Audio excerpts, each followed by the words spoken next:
you like. So it's my pleasure Yes.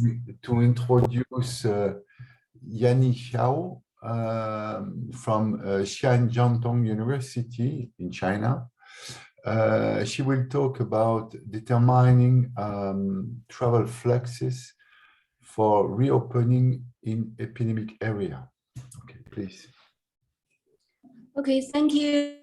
Thank you, Professor, for this kind invitation and this series talks. Now I would like to talk some topic on determining travel flux for reopening in epidemic area. So basically, I will talk two main results. Now, firstly, give some background and motivations, and then two main results. One result comes from a 2020, just after Wuhan epidemic, COVID-19 epidemic, after the Chinese Spring Festival. We would like to determine when we restart to work or back to lift the travel restriction. Another work comes to a few later work. I just based on this optimal method to determine when, where, and how to get this reopening strategy, and then comes to a conclusion. So as we know, for this COVID-19 spread, we can see this spatial spread of this infection heavily depends on this population mobility, and also the transportation network has reshaped the geometry feature of this geography space. So estimate the mobility network is a key questions. And for modeling the lockdown strategy or the relaxing restriction, so usually people to get some modeling work. So as we know, when facing the emergent infectious disease, all countries implement some strong control measures, such as lockdown, quarantine, isolation. And when this infection becomes weaker and weaker, so the governments reconsider this, how to lift this restriction, how to restart, how or when or where to restart the economy without causing second waves. So we have a lot of what if questions, such as would lift the lockdown cause second waves of infections, and also what number of deaths would have been had if the government act earlier or later. So something like this questions. So there is a lot of work, especially modeling work on lockdown exit strategy. So I think I just list these groups. So one kind of work is just to vary the contact rate at a given time. Say, like at this given time, they just vary this contact rate, especially let this contact rate greater at this given time to see if there is a larger or big outbreak. And also the second kind of work is allow individuals to move at a given period to see if there is a second outbreak or not. So mathematically, I think one is to modify this incidence to let this contact rate or this transmission probability vary to modeling this lockdown exit strategy. And the second method is to allow people move at this movement mobility network. I just get this one question, one equation for this metapopulation, especially I just write the exposed equation here. So let this first term represent this incidence, and this is recovery, and this here, we just represent this mobility. So this is mobility on the mobility network. And also people can use this reaction diffusion equations to represent this diffusion. So today I would like to get some work based on our previous studies to try to get the optimal reopening strategies, especially to determine when or where can lift this lockdown strategy and how to do it. That means to determine the travel flux, the level of travel flux.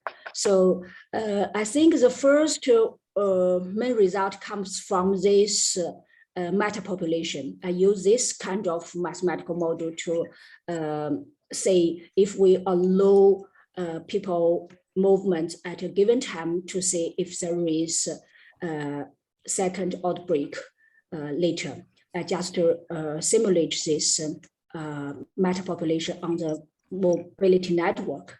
And the second part, I will, based on this reaction diffusion work, use this optimal method to determine when, where, and how to do this to get the optimal reopening strategies. So based on these two methods to get two parts of work.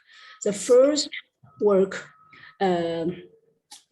basically within this Chinese things, I just say this just after the 2020 Wuhan infection. So during the late stage of COVID-19 infection in China in 2020, when did individuals return to work?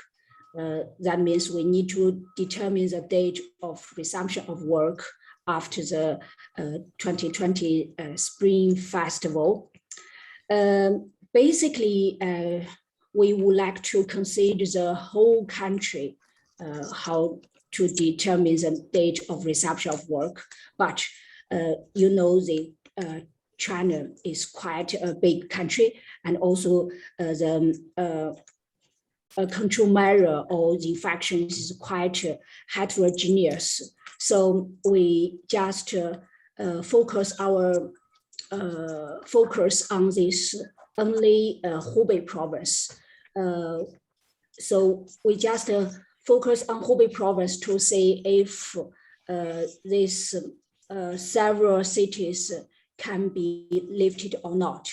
So for this, only we consider the 16 cities, including Wuhan.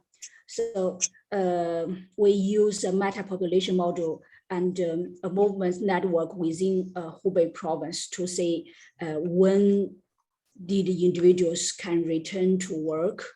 So for this epidemic model, we use this flow chart SEIR. A is asymptomatic individuals. And also we have this contact tracing, because in our China, we have very strict contact tracing strategies, something like this number of individuals we get contact or traced, and then we have this quarantine rate of Q. So this kind of can be traced. As a traced people can divide it into infected or non-infected. That means this can be traced. This is infected, this is non-infected. And infected can be detected and goes to the hospitalized. And here, E1 minus Q represents this untraced. So these people can also get infected, goes to E, and also still stay in the successfuls. So this basic flowchart of this epidemic model. Based on this model, we consider the metapopulation. So this for this four terms, because this Q, SQ, EQ represents the quarantined, H represents this hospitalized. So this kind of individuals cannot be moved. So we have no movement for these equations. Here, for the first four equations, we have these movements. So this is the movements we can estimate based on this migratory index.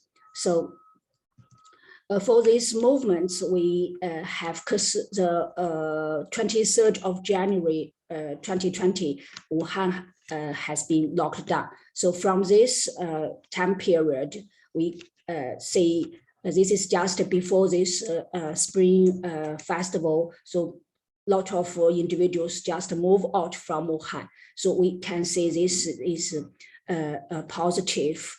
And from this lockdown date to this resumption, we just have no any movements.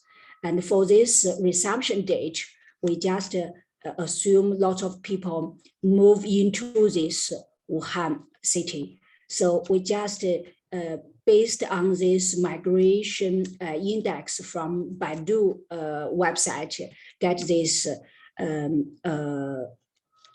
movements. Note that this movement is not a actually population movement. It's just is a movement index, and also based on this population structure, we can get estimation of these movements. Based especially after this January 23rd, the government have some control strategy stronger and stronger. Especially we divide the time period is 3 time period. This is contact rate. This is a quarantine rate. We have stronger and stronger control strategies. So we have different this parameter estimations. For model the resumption of work, especially if we assume the February 17th is resumption timings, we just allow people to move 3 days before and 2 weeks after this date. So this movement is not just on this day, it's just is last almost 2 weeks, and this is how we model this resumption date. And for data fitting, we do have this 16 cities. Sorry, this is a Chinese character. For this is Wuhan city. We get this a separate data fitting to fit this cumulative confirmed cases. We can say this fit is just well, especially for Wuhan, because the cases for Wuhan is just lot of cases goes out to other cities. So this purple represents cumulative cases for whole country. So this fitting curve is just between this Wuhan confirmed cases and the whole countries. So this we just get this separate 16 cities for data fitting. So we have the parameter, epidemic parameter for the same for these 16 cities, only except for the contact rate and the quarantine rate. And this is for fitting for separate 16, but for the reception, so if we allow people to move, so we can simulate the metapopulation on this network, mobility network. So if we assume the resumption timing is February 24th, we can say just after the period, lot of people, the cumulative confirmed cases just goes up, increasing very quickly. So that means this stage, we cannot allow people to move. So that means this date is not feasible for the reception timing on infection. Now, if we assume people can move on March 2nd, still lots of cities, there is a quite significant increase in these cumulative confirmed cases. So if we, based on this case, if we assume the resumption timing is March 2nd, and if we further let the quarantine or contact rate still quite lower or quite less, that means we have still strong strategies. You can say, except this city, majority of these cities can have no increase in these cumulative confirmed cases.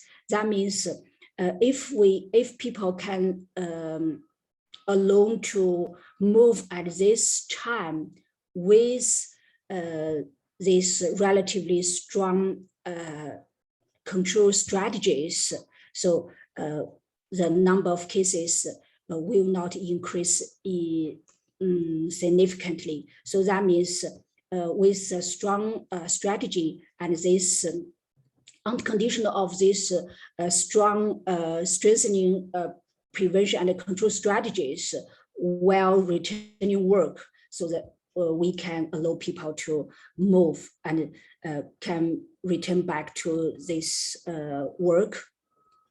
So in reality, on March 10th, the Hubei began to reopen, especially March 15th movements within province has been allowed.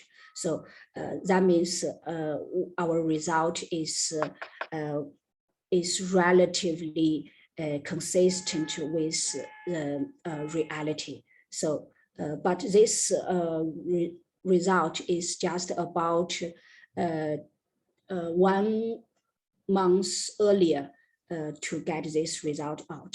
So, so based on this previous work, we can see we just, given the flux level and the reopening time, we just simulate the proposed model to see whether there is possible outbreak or not. So I think this idea is quite simple. So given flux, this flux is can be estimated from the migration index, and given something like we try several reopening timings and simulate the model to see if there is a possible outbreak or not. So this is just from simulations. Now we would like to focus on this question from the point of view of optimal questions. So we would like to determine the optimal reopening timing travel flux such that the possible outbreak can be avoided. So now we would like to focus on these questions. So especially we see based on this migration index, we can have this top 25 cities who have emigrate rate, and also we have top 25 cities who have immigrant rate. So especially you can see Guangzhou, Beijing, which two cities are very developed cities in China who have most emigrant and most immigrant. So based on these 25 cities, we would like to see within these 25 cities, can any city or when this city can be allowed to have some movements.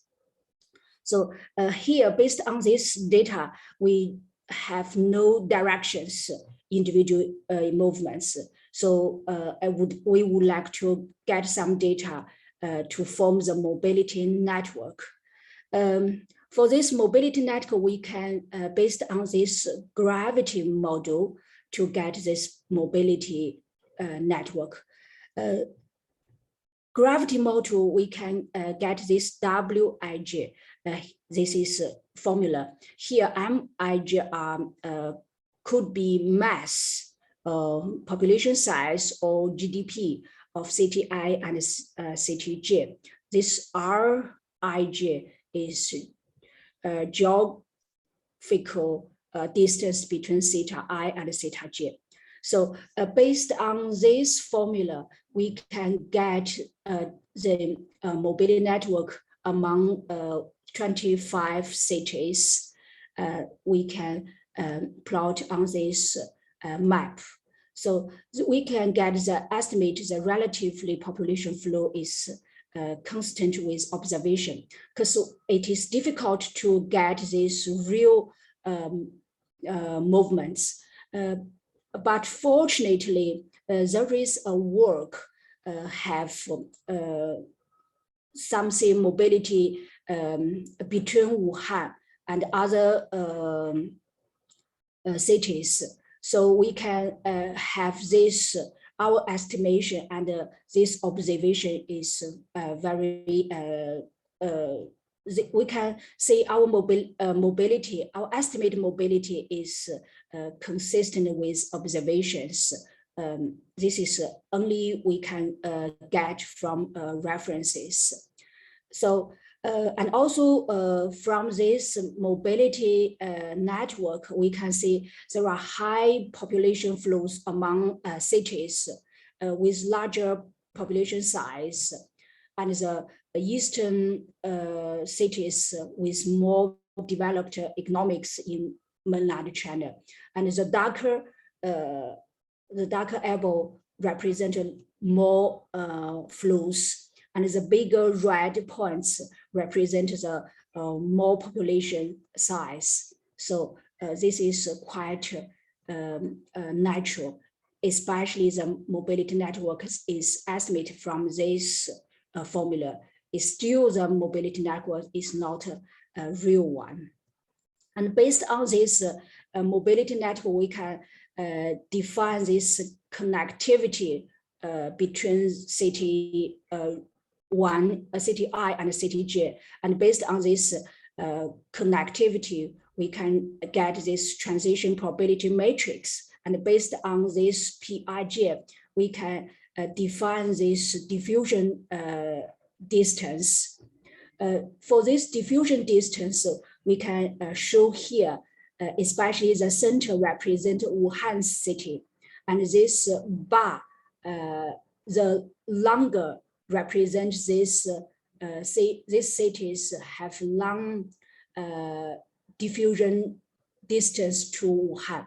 So here you can see this Guangzhou, Shenzhen, Dongguan have the latest diffusion distance, especially Guangzhou city. We know from a Chinese map, this city is from geographical is quite far from Wuhan, but based on this diffusion distance is quite near to Wuhan. Based on this diffusion distance, we can see the cases just spread, spatially spread according to this diffusion distance. So we can see this is January 19th, this is January 2020, this is January 21st. You can see the red points represent the risk confirmed cases. So from these three plots, we can see the shorter diffusion distance to Wuhan, the earlier confirmed cases appear. So from these plots, we can see this the spatial spread of pathogen just consists with this diffusion distance. And for this diffusion distance, now we just modeling the lockdown strategy. So after modeling the lockdown strategy, we can modeling the lockdown exit strategy. So based on this reaction diffusion systems, we just introduce potential U to counter this diffusion. So this is quite normal reaction diffusion systems. This P represents the density of infected individuals. So this is diffusion, this is reaction term, and R represents this net growth rate. So for this lockdown exit, we just introduce U to counter this diffusion. So we get these ODE equations for this this diffusion term is 0. So that means mobility of infectious individual is restricted. That means lockdown. And based on this equation, we can get the potential U represent this term. So after modeling the lockdown strategy, we would like to modeling the lockdown exit strategy. Find the new potential way to reshape some function U such that the individual can move following this gradient of proposed potential function F. So now we have this new reaction diffusion drift systems, and this V, if 0 means completely locked down. If V this one means completely exiting lockdown. So now we would like to determine what is V. So a good lockdown exit strategy should not cause a second outbreak of this one. So that this changing rate cannot be greater than 0. So that is our condition, which can ensure ensure no second outbreak. And also we can integrate this inequality fall and get this one, because for this diffusion term, we do have move in and move out. So if we integrate this one, this just be 0. So we can only have this one. And note that here we do have this epsilon represent the variation in contact rate. For this the larger epsilon, the larger contact rate. So following we can see this epsilon is key parameters. So before we determine this potential V, we need to first estimate the net growth rate. This R. For this net growth rate, we can, based on this data for each city, we get estimation of this net growth rate. And then we just solve this 0-1 programming. So now we can say conditional upon these conditions, which ensure no second outbreak, and also this maximum at H1. So H1, something like this Xi equals 1 means subregion omega is selected. So that means we maximize object function to get more sub-regions where the strict travel restriction can be lifted. So we just have a maximum, that means we get more regions can be lifted and subject to these conditions, which can avoid no second outbreak. So based on this programming, we can numerically get some result. For example, if the epsilon equals 0.1 represents the variation in contact with is quite small. So that means, especially for January 23rd, almost all the cities can be lifted. But if this epsilon is 0.5 in this on this January 27th, we can only have 6 cities. This green block can be lifted.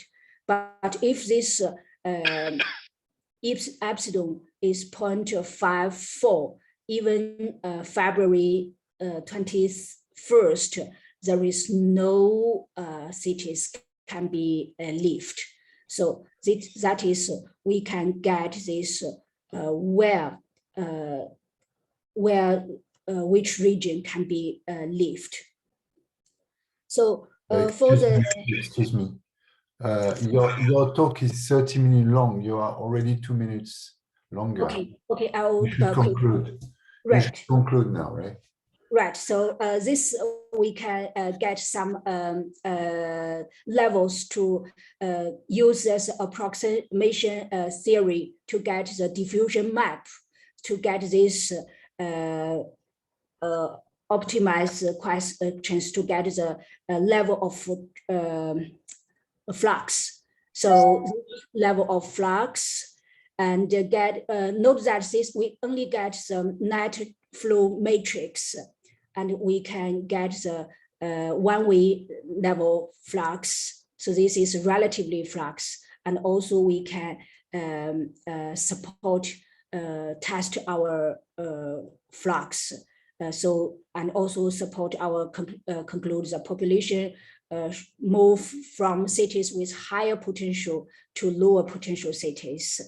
To summarize, so for the second part, we first get some mobility network and define the diffusion distance, and from the optimal questions, we can get the which region can be lived, and also determine the net flux, relatively level of flux can be allowed. So that's it. Sorry for this time. No, that's fine. Thank you very much for this very nice presentation. Very interesting. I think very challenging, in fact. And so I would like to ask the participant, is there any question?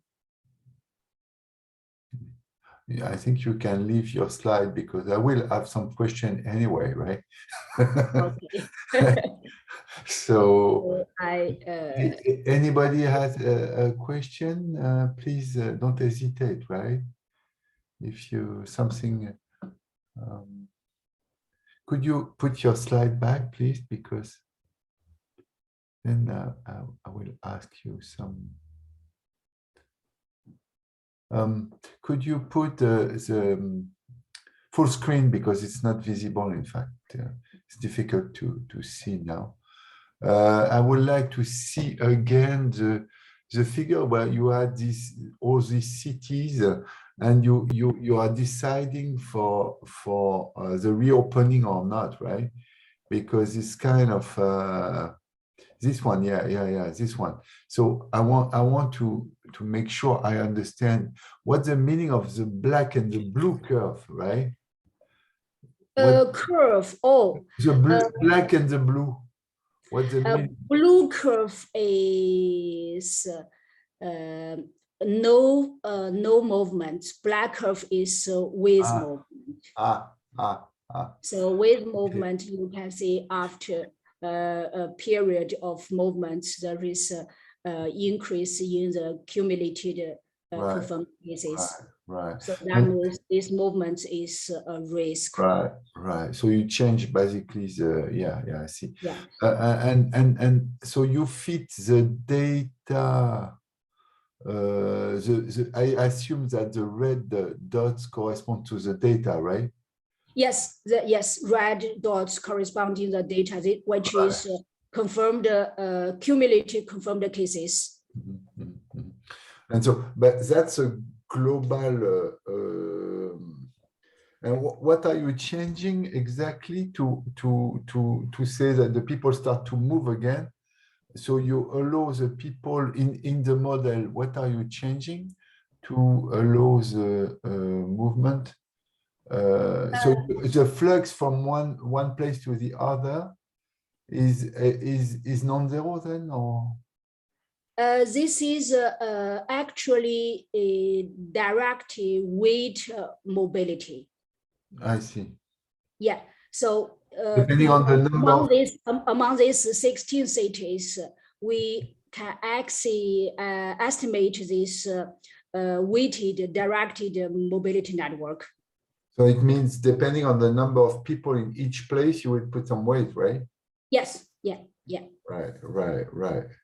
Okay, I see. So yeah, because basically it's a very difficult problem, as we saw in your second part, to estimate, right, the flux from one city to the other, right? Yes. That's the meaning of the basic message of your second part, right? And so, but did you? So maybe some other people have questions now, because I have plenty of questions. Okay. Somebody has one. Let's see. So please go ahead, Anna. Okay, thank you for the nice talk. I would like to know about, you talked about potential function. Yes. Yeah, what does it mean exactly, and how can we interpret that? I didn't understand it well. Potential function. Yeah, potential function U, then you come to V and combine F. So this function is, we know, reaction diffusion function. So people can move freely. So that if we get lockdown strategy, so how can we modeling lockdown? Then I just introduce a potential U to counter this diffusion. So represent this these two terms. Movements is zero, represents these completely no movements. Okay. That is one potential to modeling the lockdown strategy. And to based on this one, if we modeling the lockdown exit strategy, so we need to find a new potential V. And so this is a potential function F to get this reaction diffusion function, the systems. And then to let this changing rate is not greater than zero, that ensure they has no any secondary outbreak. Okay. Is that okay? Is that Another Yeah. It's okay. It's okay. any more? You can ask more, huh, if you need. Huh? Don't hesitate. Okay. Any other question? Maybe the other question was just coming from, you said about there is a graph you showed correlation. How can we interpret that correlation? I can't remember page number, but this one. Yeah. I just would like to test this mobility network, because this mobility network based on these gravity models. So this estimate this mobility network, and we try to test this mobility network, and then we find there is a reference on this mobility during Wuhan infection. They just get some movements in Wuhan from other cities and move out from Wuhan. So we just test this one with this observed population outflow from Wuhan. So this we get for this axis with there is estimate relatively outflow from Wuhan. Now here is observed population outflow from Wuhan. So there is